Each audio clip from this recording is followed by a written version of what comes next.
शिवम राजेश परदेशी वय वर्ष 28 असं मृत तरुणाचं नाव आहे। वडापाव खायला गेला असता ही घटना घडली।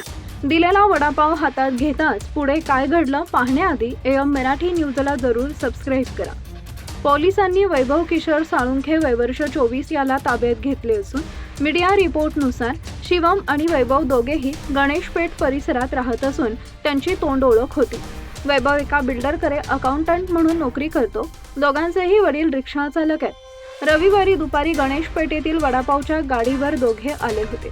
त्यावेळी एकमेकांच्या पायाला धक्का लागल्यानं त्यांच्यात वाद झाला। सुरुवातीला झालेला शाब्दिक वाद वाढल्यानंतर मारहाण झाली। वैभवनं शिवमच्या छातीत जोरदार बुक्क्या मारल्याचं पोलिसांनी सांगितले। मारहाणीनंतर शिवम घरी गेला आणि झोपला। रात्री उशिरापर्यंत तो उठला नसल्यानं कुटुंबियांना संशय आला। त्यांनी त्याला उठवण्याचा प्रयत्न केला, मात्र कोणताही प्रतिसाद मिळाला नाही। त्यामुळे त्याला तातडीनं रुग्णालयात नेण्यात आले, मात्र उपचार सुरू करण्यापूर्वीच डॉक्टरांनी त्याला मृत घोषित केले। अंतर्गत रक्तस्राव झाल्यानं त्याचा मृत्यू झाल्याचं प्रथमदर्शनी समोर आले।